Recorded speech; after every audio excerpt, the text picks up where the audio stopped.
Воскресное утро, 22 июня 1941 год. Это должно было быть начало обычного дня советских жителей. Но у фашистской Германии были другие, далеко идущие планы. Немецкие войска на рассвете атаковали западную границу Советского Союза. Началась Великая Отечественная война.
Гитлеровские стратеги были уверены, что война с СССР займет 3-4 месяца. Немецкие войска были разделены на 3 армии. Первая группа «Север» должна была наступать на Ленинград, центр – на Москву, юг – на Киев и Донбасс.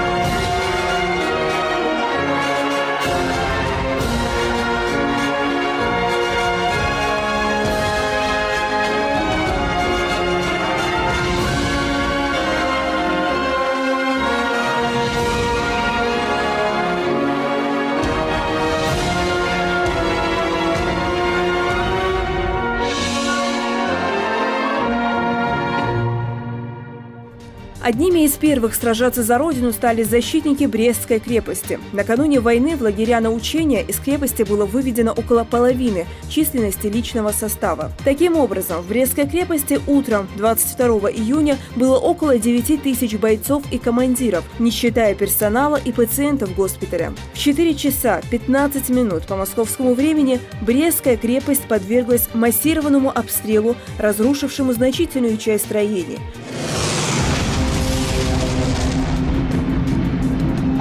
Неожиданность атаки привела к тому, что единого скоординированного сопротивления гарнизон оказать не смог. Сражение длилось долго. Советские солдаты отражали атаку, оставаясь без воды и продовольствия. Великую Отечественную войну встретил в Брестской крепости в районе Кобринского укрепления Магомед Арсаноев, 1925 года рождения, уроженец села Икажево Назрановского района. В раннем детстве остался без матери и 15-летним юношей ушел добровольцем в армию, воспитанником полка. В газетной статье, посвященной 40-летию Великой Победы, о подвиге Арсаноева писали: Вражеский танк открыл огонь, и тогда Арсаноев бросился под машину. Минута была критическая. На одной гусенице танк развернулся на месте, но Арсаноев оказался сзади него. Развернув башню, гитлеровцы выстрелили из пушки перед танком в землю, рассчитывая, что от снаряда смельчак не уцелеет. Магомеда присыпало землей, однако самообладание он не потерял. Одну за другой он бросил связки гранат. От бронированного чудовища повалил густой дым. Когда товарищи сняли с героя каску, увидели, что голова его стала седой. О гибели Магомеда Арсаноева написали в газетной статье «Живые помнят погибших» из рассказов очевидцев, жителей села Орехово в Смоленской области. Сельской улицей немцы вели колонну пленных. Голодные, истощенные, оборванные, шли они под конвоем фашистских автоматчиков. Жители села вышли к дороге, чтобы поделиться с пленными тем немногим, что имели сами. Но немцы передавать продукты пленным не разрешали. Какой-то старик подошел поближе к дороге, но немецкий автоматчик ударил его прикладом по голове. Тот упал, обливаясь кровью. Один из бойцов бросился на конвоира. Подбежавшие автоматчики с трудом оторвали его от фашиста. Немецкий офицер разрядил свой пистолет в грудь смельчака. Ими оказался Магомед Арсаноев. Умер он спустя 5 дней. Сельчане долго вспоминали юного солдата. О его самоотверженности говорили даже спустя десятки лет.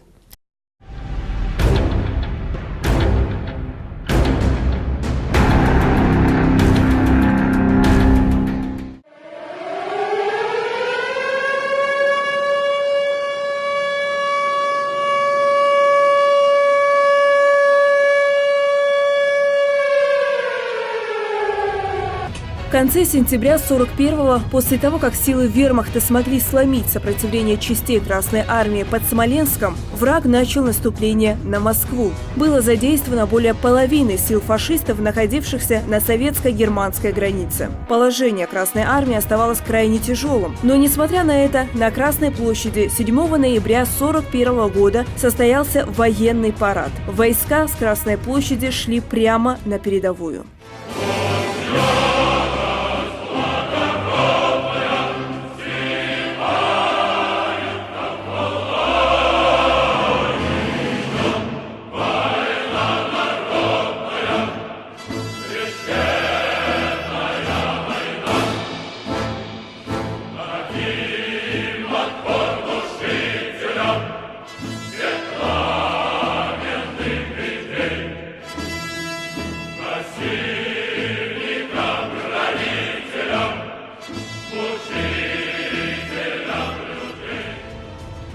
Фраза, произнесенная политруком Клочковым «Велика Россия, а отступать некуда, позади Москва», стала настоящим девизом обороны. Красноармейцы изматывали нападающих оборонительными сражениями, но важнейшее значение битвы под Москвой заключается в опровержении мифа о непобедимости войск вермахта. 5 декабря ударили сильные морозы. Зима выдалась самой холодной за последние 140 лет. Из дневника немецкого доктора. Русский чувствует себя как дома в этих диких местах. Он сделает печь из пары старых банок из-под бензина. А наши люди жалко стоят вокруг костров и сжигают драгоценный бензин, чтобы согреться. После месяцев тяжких поражений первая победа под Москвой подняла дух войск жителей страны в тылу и на оккупированной территории. В эти тяжелые годы на фронте были Салман и Абдулбек Азырханович и их двоюродный брат Ахмед Асламбекович Маматиевы. Салман – пехотинец и кавалер 2 орденов Красной Звезды и многих медалей. В письме к родителям он писал: «Я никогда не изменю боевым традициям нашего маленького народа. Презирать трусость в бою. И никогда не смолодушничаю, как бы тяжело ни сложилась обстановка». Ахмед занимался отбором кандидатов в авиационное училище. Прошел всю войну и погиб незадолго до ее окончания. Умер молодым, спасая жизни других, Абдулбек Маматиев. Он был ведущим хирургом.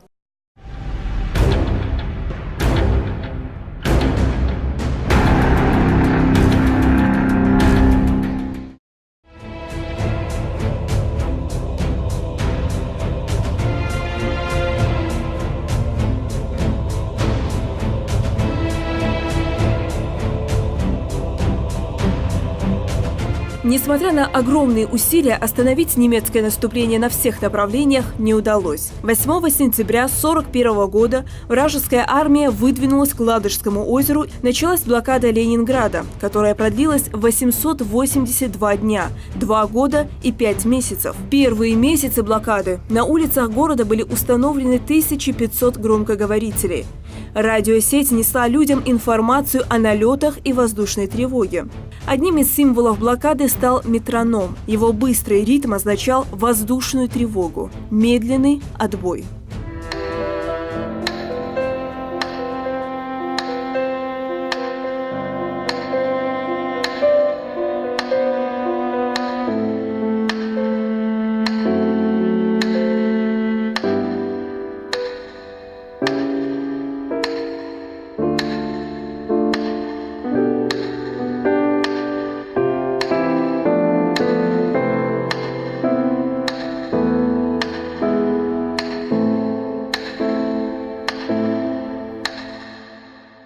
Спасти город и его жителей можно было лишь прорвав блокаду. Первая попытка была предпринята осенью 41-го, но из-за плохой организации и недостатка сил, в это время шла оборона Москвы, она провалилась.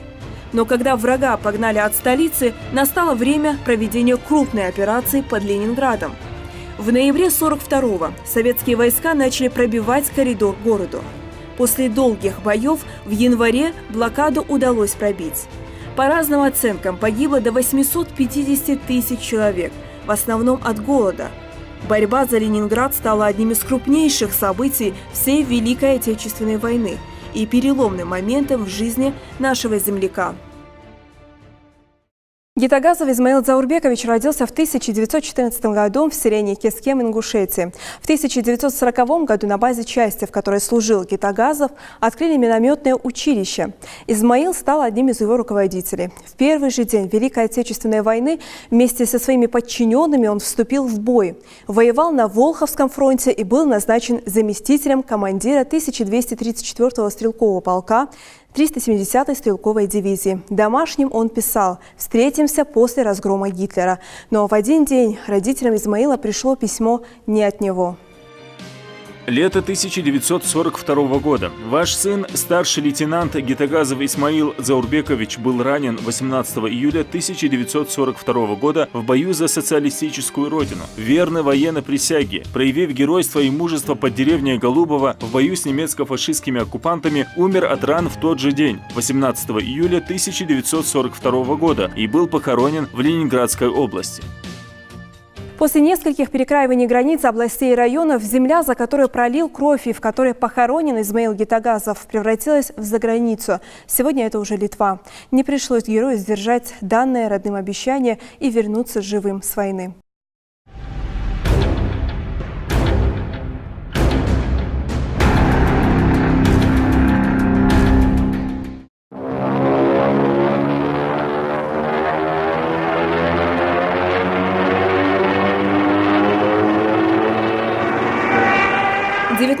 Июня 1942 года над позициями советских войск беззвучно падал вражеский самолет. Немецкий офицер, выбравшийся из рухнувшего самолета, был убит в перестрелке. Он не успел уничтожить портфель с секретными документами. Это был детальный план операции под кодовым названием «Блау». Операция должна была осуществить мечту Гитлера – захват кавказских нефтепромыслов. Немецкие войска, разделившись, двинулись к Сталинграду и Ростов-на-Дону. –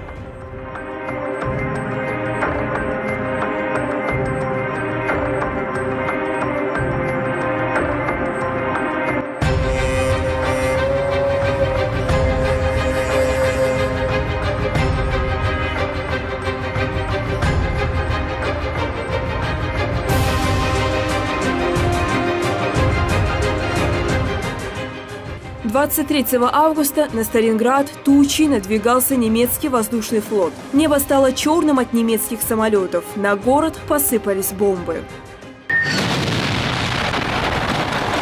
Сталинградская битва – одно из крупнейших сражений Второй мировой и Великой Отечественной войн, положившее начало коренному перелому в ходе войны. Битва стала первым масштабным поражением вермахта, сопровождавшимся капитуляцией крупной войсковой группировки. 31 января в плен был взят командующий немецкими войсками Фридрих Паулюс.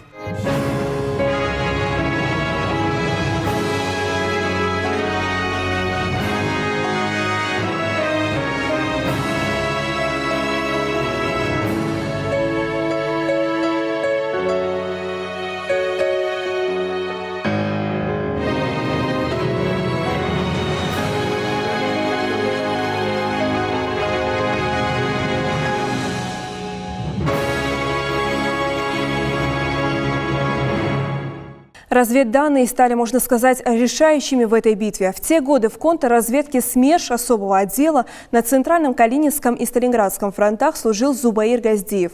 На фронте он был с первых дней войны. После депортации ингушского народа отправился на место переселения своей семьи в Казахстан. Там служил в органах НКВД. Шахмурзиев Туган Астакевич, уроженец Насыркорта, тоже участник Сталинградской битвы. На войне он был с самого ее начала и пережил Великую Победу.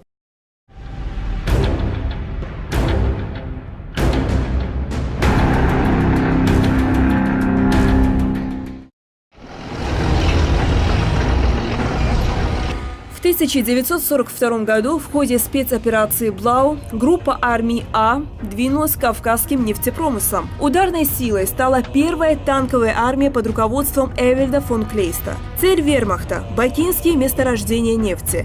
Главный удар наносился на Малгобек. Враг превосходил группы советских войск по артиллерии в 6,5 раз, а по танкам в 4,2 раза.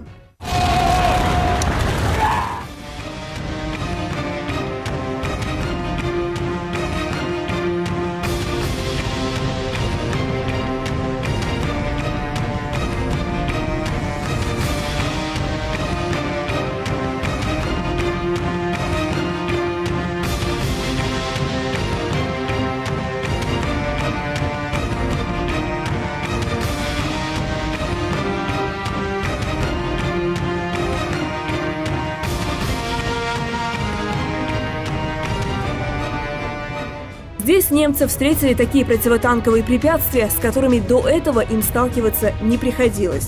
Советские бойцы поджигали из огнеметов нефть, которыми были заполнены глубокие рвы. А Клейст перебросил к Малгобеку моторизированную дивизию СС «Викинг». Замысел врага был сорван лишь стойкостью советских войск.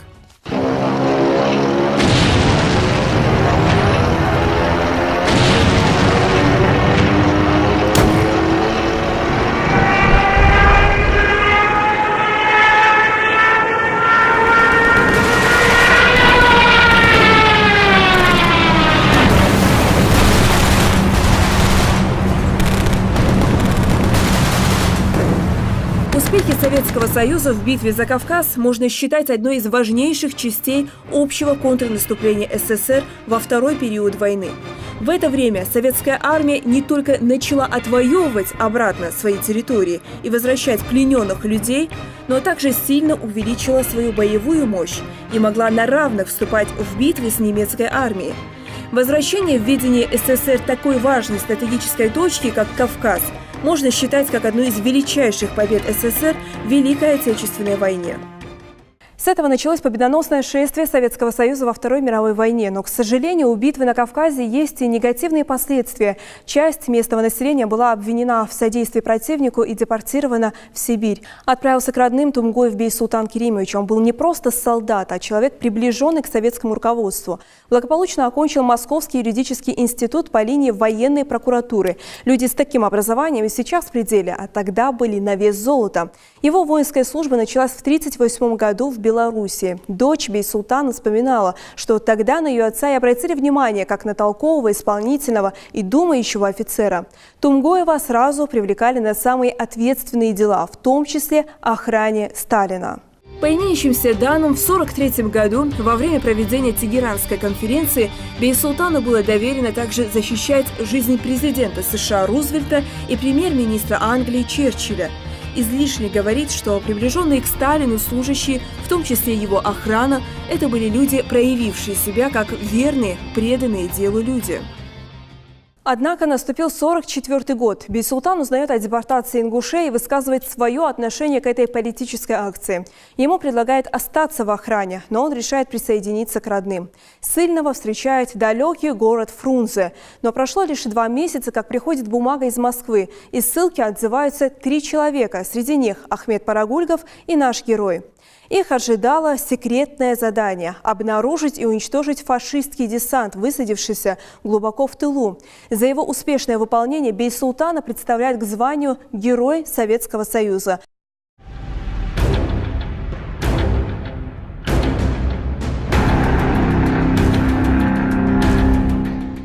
В апреле 1943-го советскому руководству стало известно о планах немцев по проведению операции «Цитадель». Данные были получены от разведчика, имя которого до сих пор неизвестно. В Москве на основании разведывательных данных приняли решение перейти к стратегической обороне на Курской дуге. От Курской Орла война нас довела до самых вражеских ворот, такие, брат, дела. Когда-нибудь мы вспомним это, и не поверится самим, а нынче нам нужна одна победа. Одна на всех мы за ценой не постоим, одна на всех мы за ценой не постоим. Нас ждет огонь смертельный, и все ж бессилен он. Сомнение прочь уходит в ночь отдельный. 10-й наш десантный батальон, 10-й наш десантный батальон. Немецкие войска потеряли более 700 танков и около 30 тысяч солдат и офицеров. Над ними нависла угроза окружения. 16 июля 1943 года немецкое командование отдало приказ об отводе войск на исходные позиции. Поражение под Курском похоронило все надежды немцев на то, что им удастся перехватить стратегическую инициативу и совершить коренной перелом в войне на Востоке в пользу Третьего рейха. В результате провала наступления «Цитадель» мы потерпели решительное поражение. Само собой разумеется, русские поспешили воспользоваться успехом. И больше на Восточном фронте не было спокойных дней. Инициатива полностью перешла к противнику. За подвиги в Курской битве 180 человек получили золотую звезду Героя Советского Союза. Отличился в эти годы наш достойный земляк Идрис Хасанович Гагиев. Секретарь Назрановского райкома комсомола. На фронт он ушел в первые дни войны. Дома остались молодая жена и сын. Отец Идриса был секретарем парторганизации. Отец и сын были политические вожаки фронта и тыла. Идрис Гагиев часто писал письма родным. 1941 год. Шлю всем сердечный привет с пожеланиями больших успехов в вашей напряженной повседневной работе. Пусть вам поможет сознание того, что своим героическим трудом вы повышаете оборонную мощь нашей великой Родины и тем самым приближаете час нашей неминуемой победы. Потом пришло последнее письмо. Не от него, а от его друга из Шолхи, Северной Осетии, Джаниева Сали. 1942 год. Сообщите Гагиеву Хасану, отцу Идриса в селе Алиюрт, что его сын, старший политрук Шегиев Идрис, погиб 7 февраля 1942 года во время боя за один из населенных пунктов. Он был со мной. Я его похоронил, и он просил меня передать свое последнее слово родителям. Вот что он говорил в последние минуты своей жизни. Если останешься в живых, то передай отцу, матери, жене, всем друзьям и родственникам, чтобы они обо мне не переживали. Я погиб, защищая свою родину и свой народ. Если будет возможность, то труп мой пусть заберут домой, чтобы моя бедная мать могла увидеть своего последнего, 5-го погибшего сына.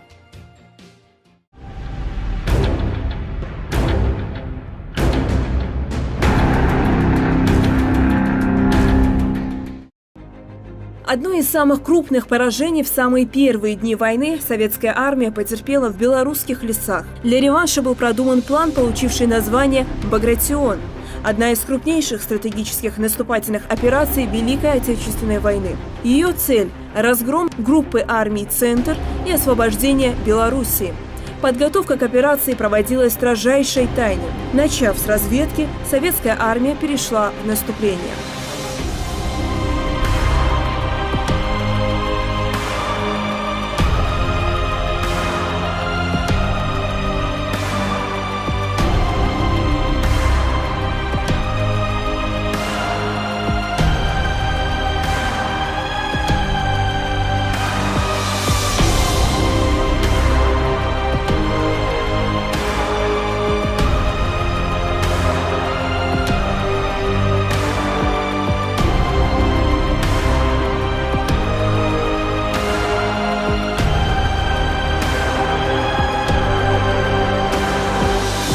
Войска уверенно шли к Минску. Немцы отступали. На подмогу теряющей позиции армии враг перебросил танки из Украины. Знаменитые «Тигры» и «Пантеры» противостояли дивизии Ротмистрова. Бой продолжался 2 дня.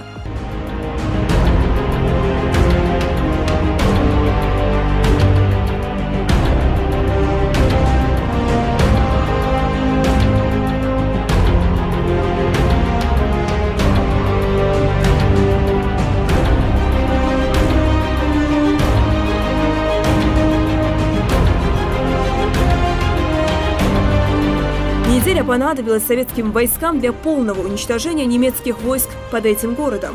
Среди 35 тысяч плененных оказалось 12 генералов. Немного позже их и других плененных вражеских солдат в режиме строгой секретности отправили в Москву. Наконец, 17 июля 1944 года было объявлено, что по улицам Москвы пройдут немецкие пленные. Жители столицы увидели огромные колонны, возглавили шествие 19 плененных немецких генералов.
имеющая себе равных по пространственному размаху, белорусская наступательная операция по праву считается крупнейшим достижением отечественного военного искусства.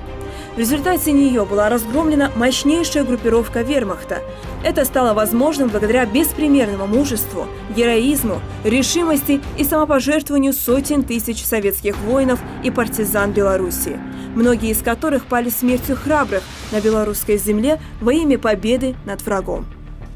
Об уроженце села Длинная долина пригородного района Абдуле Тамурзиевиче Гамботове писала Сунжинская районная газета «Знамя труда». В Великую Отечественную войну он принимал участие в боях на Юго-Западном фронте в составе 131-го кавалерийского полка. В 1942 году был тяжело ранен, лечился в госпитале. Выписавшись, опять пошел на фронт. Его назначили командиром батальона. Осенью 1944 года в Беларуси после одной из успешных разведывательных операций Абдул Гамботов вспоминал. Когда бой закончился, мы стали считать потери. Убито 82 фашиста, подбито 3 танка, 10 мотоциклов и 2 машины. Потери с нашей стороны небольшие, 3 раненых. Взяли в плен полковника и 7 солдат. Полковника отправили в штаб полка. Вот тогда я разрешил бойцам отдохнуть. После окончания войны с Германией Абдул Гамботов служил на Дальнем Востоке. Демобилизовался в 1947 году в звании майора. Затем отправился к родным в Казахстан. На родину они вернулись в 1961 году.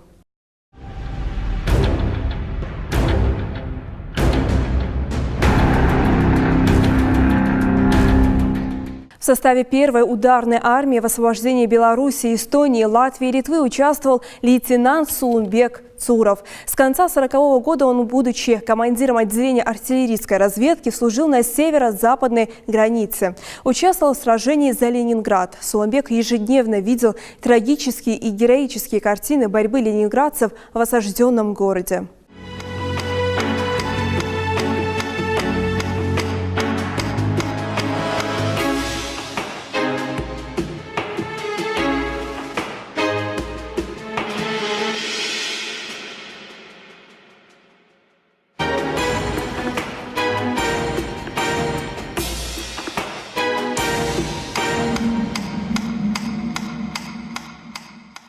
В 1942 году Сулумбек Цуров был контужен и крайне истощен. После излечения его направили в военное пехотное училище.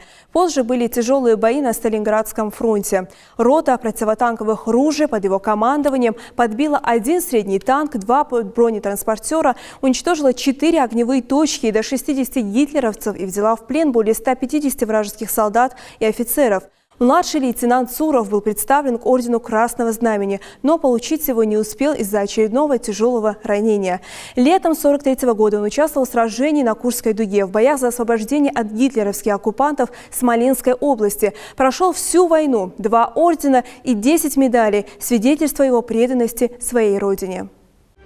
Летом 1944 года советские войска в ходе успешного наступления освободили почти всю Литву, значительную часть Латвии и юго-восток Эстонии. Часть Первого Прибалтийского фронта в июле вышли к берегу Рижского залива, отрезав значительную часть группы армий «Север» от Германии.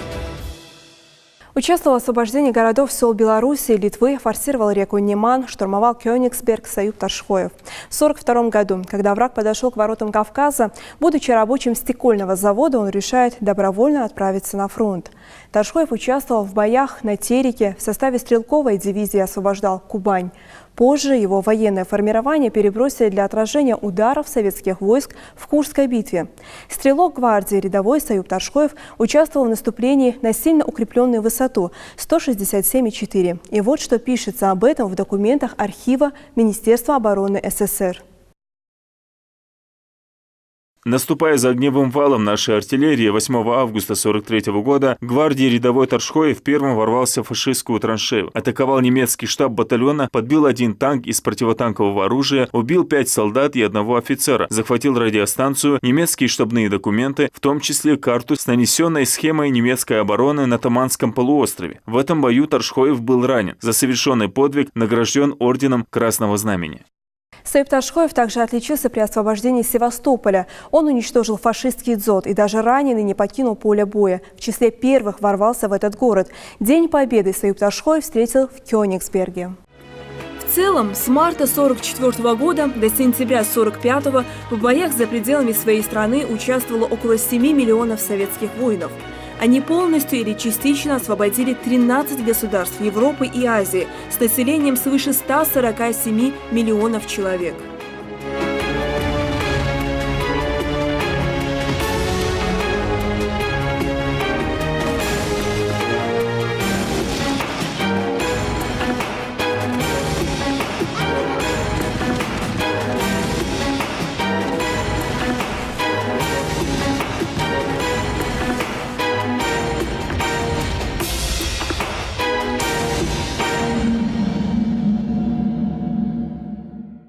В августе 1944-го началась операция, получившая наименование «Яско-Кишиневская». На третий день ее проведения немцы бросились в бегство. В предшествовавших этому событиях принимал непосредственное участие житель Яндари Султыгов Ахмед Османович. В районе города Ямполе он успешно организовал переправу частей дивизии через Днестр. Во главе группы проник в тыл противника на 20 километров и взорвал ЖД-полотно и мост. 1 апреля 1944 года со своей ротой саперов успешно отбил контратаку противника у деревни в районе Кишиневской области. Тем самым предотвратил опасность окружения штаба дивизии. Во время этого боя Султыгов был ранен, но не оставил поле боя до полного разгрома вклинившегося противника. Ахмед Османович награжден орденами Ленина Отечественной войны первой степени, медалью за отвагу, за победу над Германией в Великой Отечественной войне, за победу над Японией.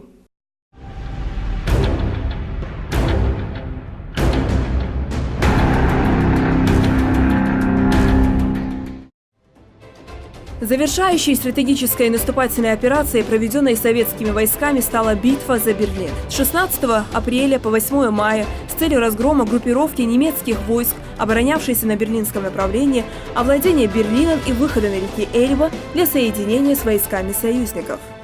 Наши части прошли тяжелый, но славный путь. Боевые знамена наших соединений овеяны славой побед, одержанных над врагом под Сталинградом и Курском, на Днепре и в Белоруссии, под Варшавой и в Померании, в Бранденбурге и на Одере. Славой наших побед, потом и своей кровью завоевали мы право штурмовать Берлин и первыми войти в него, чтобы первыми произнести слова сурового приговора немецким захватчикам. Вперед на Берлин! Штурм города начался 16 апреля в 3 часа ночи. При свете прожекторов 150 танков и пехота атаковали оборонительные позиции немцев. Ожесточенная битва велась 4 дня, после чего силами 3 советских фронтов и войск польской армии удалось взять город в кольцо. В этот же день советские войска встретились с союзными на Эльбе. В результате 4 дней боев были пленены несколько сотен тысяч человек. Уничтожены десятки единиц бронетехники. Этот вечный огонь нам завещанный одним, мы в груди храним. Погляди на моих бойцов, целый свет помнит их в лицо. Вот застыл батальон в строю, снова старых друзей узнаю. Хоть мне 25, трудный путь им пришлось пройти. Это те, кто в штыки поднимался как один, те, кто брал Берлин. 29 апреля советские солдаты начали штурм здания Рейхстага. 30 апреля на здании был водружен советский флаг. Война закончилась. Германия была побеждена. И эту победу в рядах советской армии встретил Хамид Катиев. Он участвовал в освобождении Польши и Чехословакии. Начало Великой Отечественной войны застало Катиева на посту. Ему с винтовкой в руках, прошедшему по дорогам гражданской войны, кадровому офицеру, конечно же, не сиделось в тылу. И он пишет рапорт за рапортом с просьбой отправить его на фронт. Наконец, просьбу Хамида Катиева удовлетворили, и в декабре 1941 года он принимает командование отдельным кавалерийским дивизионом при военном совете Северокавказского военного округа. Отличился на Южном фронте, был тяжело ранен. О нем отзывались как о волевом, требовательном к себе и подчиненном культурном офицере. В письмах родным Хамид не жаловался на трудности. В моей фронтовой жизни все по-фронтовому буднично. Воюю, как все, в меру сил способствую приближению нашей победы. Многолетняя служба Хамида Катиева в рядах советской армии и ратные подвиги на фронтах Великой Отечественной войны отмечены многими наградами Родины. Более 21 тысячи ингушей ушли на фронт, более 6 тысяч не вернулись. Они, не задумываясь, пожертвовали своей жизнью ради нашего блага. Сами не воспринимали тогда свой поступок как жертву, понимали, что могут не вернуться, но долг был превыше. После 4 лет ожесточенных боев 8 мая в 22 часа 43 минуты в Берлине, в Карлсхорте, в здании бывшего военного инженерного училища был подписан акт о безоговорочной капитуляции Германии. 24 июня в Москве на Красной площади состоялся парад Победы. Командовал парадом маршал Рокоссовский, принимал парад маршал Жуков. Так завершилась Великая Отечественная война.